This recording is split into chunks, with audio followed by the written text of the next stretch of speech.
না, 91 টু 96, বাস্তবতা আমি বলি, 91 টু 96 তখন আমরা প্রাপ্তবয়স্ক।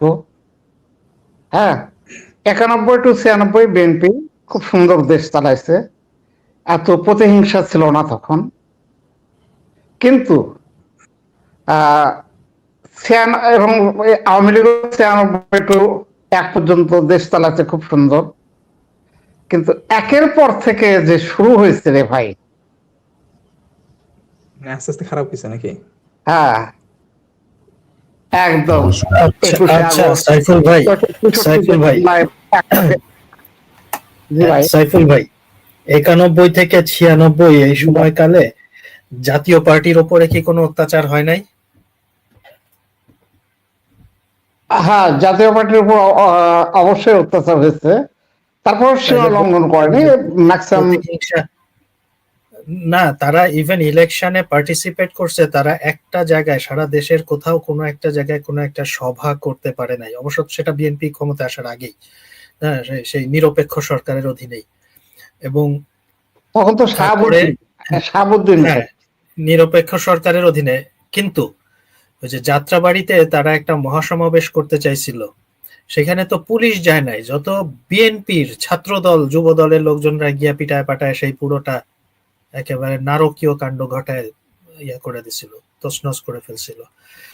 তো করছে 91 থেকে 96 পর্যন্ত বিএনপি যে খুব খুব ভালো কিছু করছে তা না, হয়তো বলতে পারেন যে আকাম একটু কম করছে, কিন্তু তারপরে ওই যে আপনার সাবমেরিন কেবলে ফ্রি যুক্ত হবার অফার আসছিল, সেটাকে ডিনাই করলো।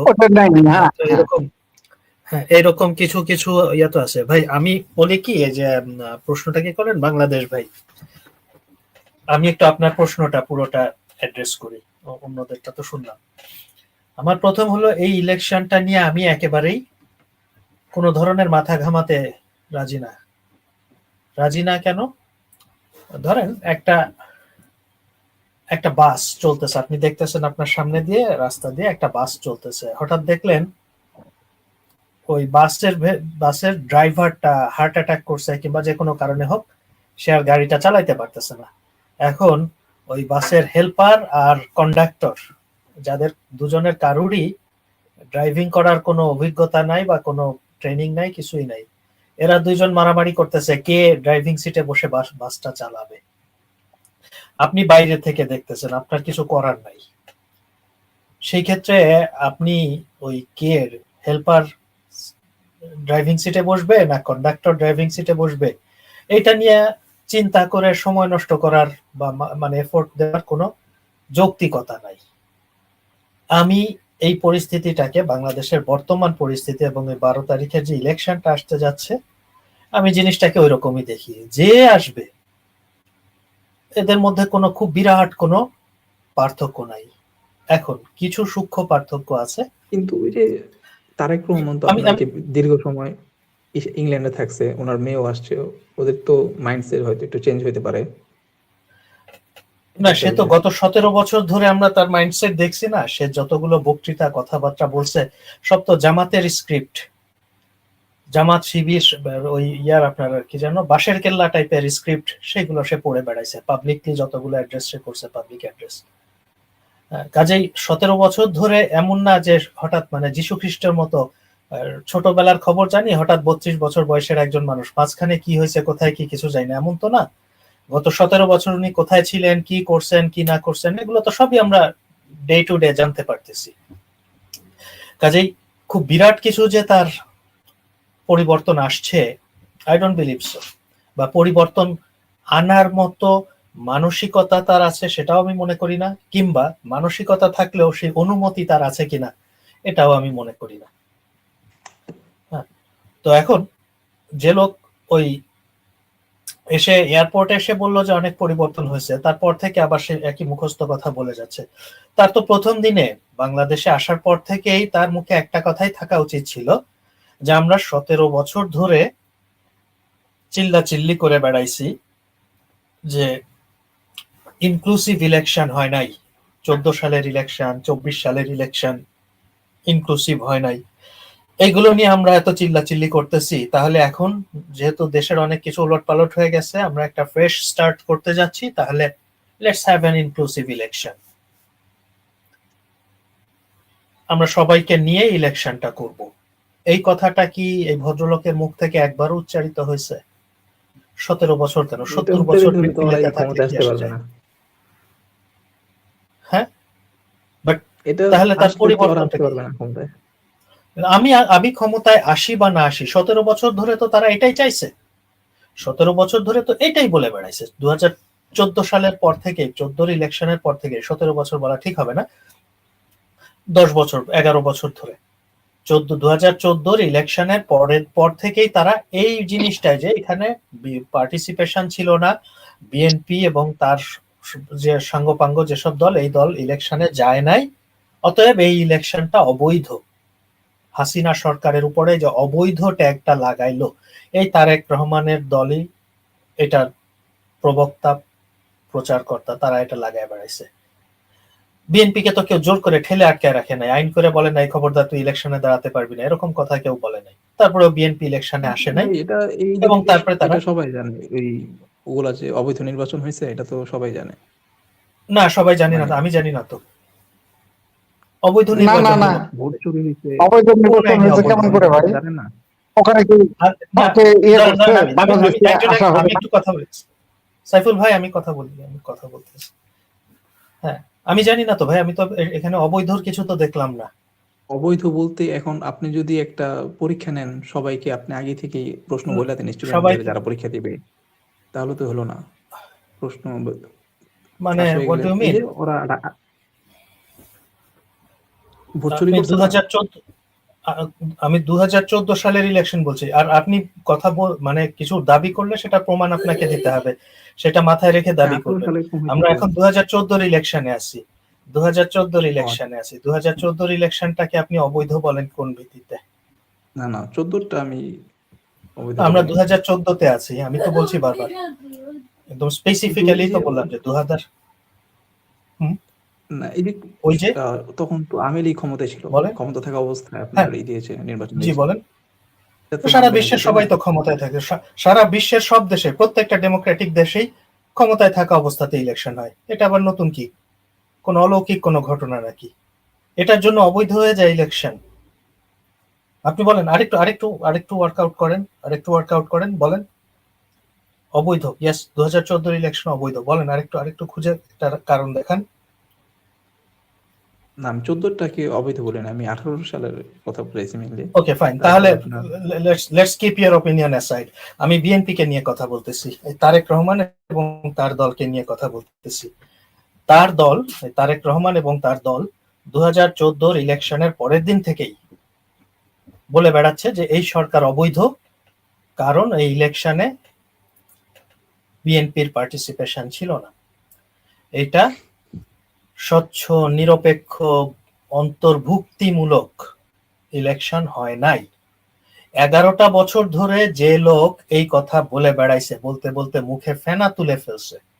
আমি অন্য প্রসঙ্গে আমরা না হয় ডিটেলস অন্য আলাপে যাবো, সেগুলো পরে, কিন্তু এই জাস্ট এই পয়েন্টটাতে স্টিক থাকে যে সব দলের অংশগ্রহণ না করার কারণে 2014 সালের ইলেকশনটাকে ওনারা অবৈধ বলেন।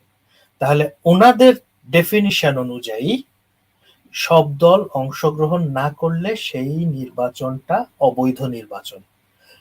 এই 12ই ফেব্রুয়ারিতে আমরা একটা নির্বাচন হতে যাচ্ছে বলে শুনতে পাচ্ছি, যে ইলেকশনটাতে সব দল অংশগ্রহণ করছে না, বিশেষ করে বড় দল, ওই এক নেতা এক দল, ওইগুলা বাদ দিতে পারেন, কিন্তু দেশের সবচাইতে বড় রাজনৈতিক দল, যাদের সাপোর্টার বেস সবচাইতে বেশি, সেই দলটাকে জোর করে ইলেকশনে আসতে দেয়া হচ্ছে না। এমন না যে ওই দলটা ইচ্ছা করে আসছে না, আমি যাব না, ইলেকশনে যাব না, এরকম না, কিন্তু তাকে জোর করে একটা বেআইনি, একটা অবৈধ পন্থায় তাকে গায়ের জোরে, অস্ত্রের জোরে তাকে ইলেকশন থেকে দূরে রাখা হচ্ছে। যেভাবেই হোক সবগুলো দল এই ইলেকশনে নাই। তাহলে এই ইলেকশনটা বিএনপি এবং তারেক জিয়ার ডেফিনিশন অনুযায়ী এটা একটা অবৈধ ইলেকশন। সেই অবৈধ ইলেকশনে উনি পার্টিসিপেট করতেছেন এবং এই ব্যাপারে ওনার কোনো টু শব্দ নাই। 2024-24-এর 5ই আগস্টের আগ পর্যন্ত উনি সমানে অবৈধ অবৈধ অবৈধ বলে আসছে। 14-র ইলেকশন, 24-এর ইলেকশন, এই দুটো ইলেকশনকে অবৈধ অবৈধ বলে আসছে। কিন্তু 5ই আগস্টের পরে আর তার এটা নিয়ে তার কোনো টু শব্দ নাই। তো উনি 17 বছর ধরে বিলেতে থেকে কি শিখছেন? কিছু তো ওনার মধ্যে তো আমি সেরকম কোনো দেখতেছি না, বরং দেখতেছি ধান্দাবাজি ছাড়া আর কিছু নাই। আবার এই হ্যাঁ না ভোট নিয়ে তার দলের লোকেরা এতদিন ধরে যে নাতে ভোট দিন, নাতে ভোট দিন এগুলো বলে আসতেছে, হঠাৎ করে সেদিন সে বললো হ্যাঁতে ভোট দিন। কি উপলক্ষে আই ডোন্ট নো। এবং এটা একটা সুইসাইডাল ডিসিশন, বিএনপির জন্য এটা একটা সুইসাইডাল ডিসিশন। যদি এই হ্যাঁ যদি যুক্ত হয়, জয়যুক্ত হয় আপনার রেফারেন্ডামে।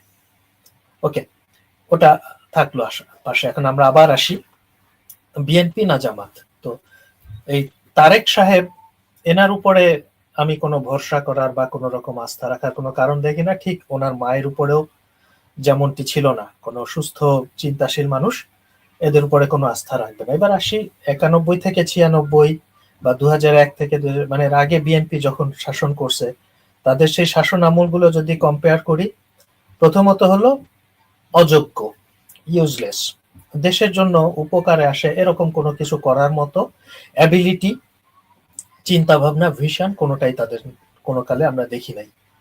হ্যাঁ, তাদের যে 2টা টেনার আমরা দেখছি সেটা দেখি নাই। বরঞ্চ দ্বিতীয় টার্মে যখন 2001 থেকে 2006 আসছে, সেই সময় আমরা দেখলাম মানে দুর্নীতিটাকে একেবারে প্রাতিষ্ঠানিকীকরণ করা হয়ে গেল। প্রাইম মিনিস্টারের অফিস থেকে, প্রাইম মিনিস্টারের অফিসের প্যারালাল আর একটা অফিস চালু করা হলো। সেখান থেকেই কোথায় কি হবে, কাকে মারবে, কাকে ধরবে, এবং বিরুদ্ধ পক্ষকে দমন করার জন্য তারা র্যাব তৈরি করলো। র্যাব কিন্তু তৈরি হয়েছে বিএনপির আমলে। আমাদের অনেক জ্ঞানীগুণী পণ্ডিতদেরকে বলতে শুনি হাসিনা র্যাব তৈরি করছে, হাসিনা গুম খুন চালু করছে। নো, এই গুম খুন, ক্রসফায়ার এগুলো সব বিএনপির আমলের চালু করা।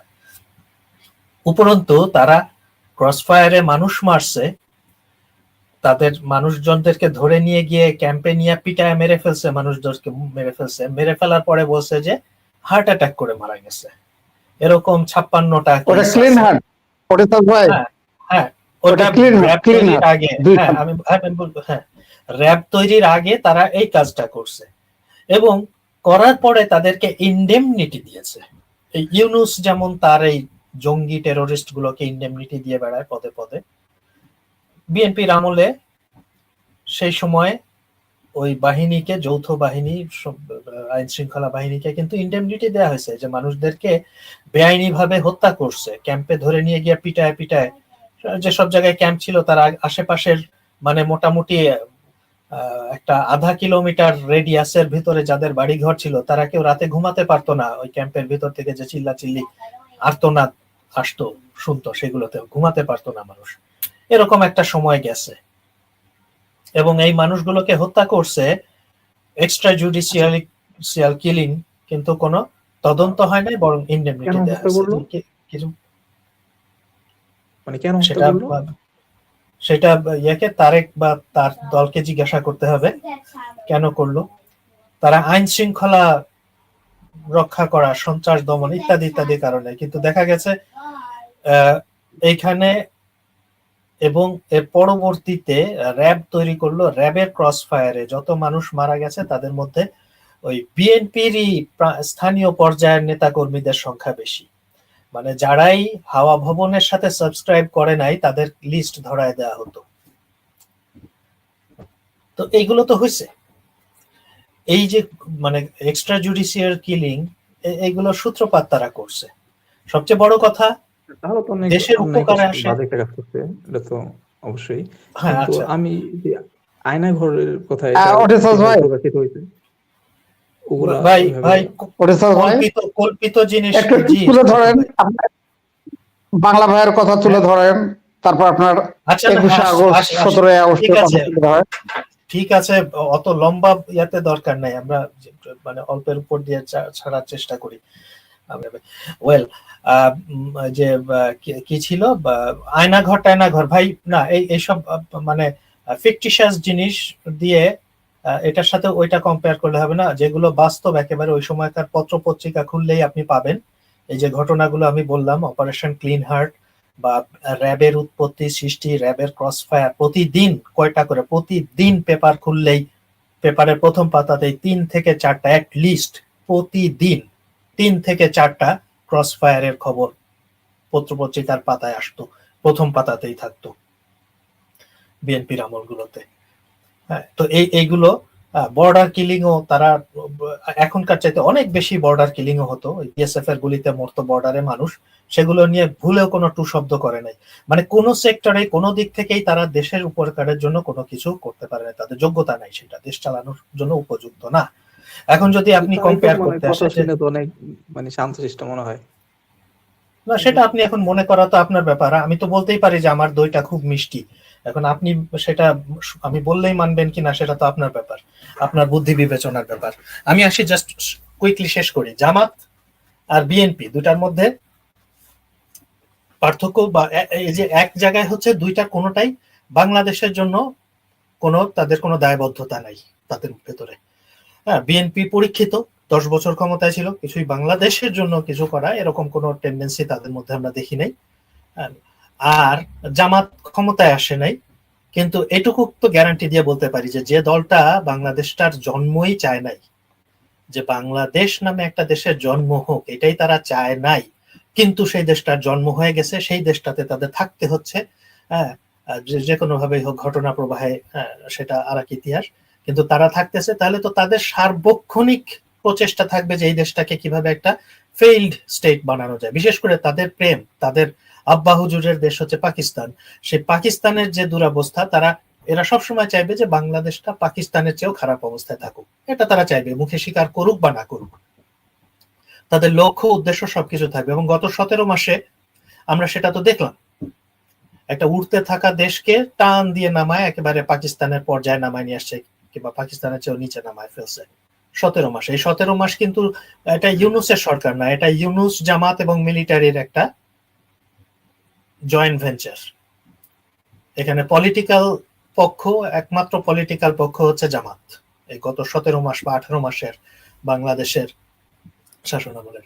তো এই জামাত কোনোদিন চাইবে না বাংলাদেশের ভালো হোক, তারা ভুলায় ভালায় ক্ষমতায় যাবে, গিয়ে তাদের স্বার্থ উদ্ধার করার জন্য ব্যস্ত থাকবে, তারা কোনোদিন এটা চাইবে না।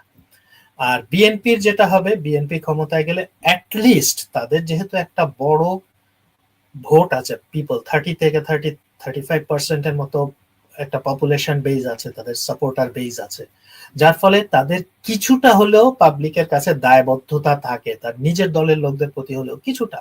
জামাতের সেটাও নাই। জামাত পুরোদস্তুর একটা ক্যাডার ভিত্তিক দল, তাদের যতগুলা ভোট তার চাইতে তাদের কর্মীর সংখ্যা বেশি। ইলেকশন গুলাতে বাংলাদেশের আজ পর্যন্ত যতগুলো ইলেকশন হয়েছে প্রত্যেকটাতে দেখবেন জামাতের নিজস্ব হিসাব করলে পরে তারা যে পরিমাণ ভোট পায় তার চাইতে তাদের ওই মিছিল মিটিং গুলাতে তাদের কর্মী অনেক বেশি থাকে। তো এই দলটার দেশের প্রতি, দেশের মানুষের প্রতি মিনিমাম কোনো অ্যাকাউন্টেবিলিটি থাকার কোনো কারণ নাই। তারা এটা ওইটা বিভিন্ন রূপ রস বর্ণগন্ধ দেখায় তারা তাদের পারপাসটা সার্ভ করবে। বিএনপির কিছুটা হলেও তৃণমূলে একদম মানে গ্রামে গ্রামে বিভিন্ন জায়গায় তাদের একটা অবস্থান আছে, তাদের একটা সাপোর্টার বেজ আছে, তাদের কাছে কিছুটা হলেও দায়বদ্ধতা তাদের হয়তো থাকতে পারে।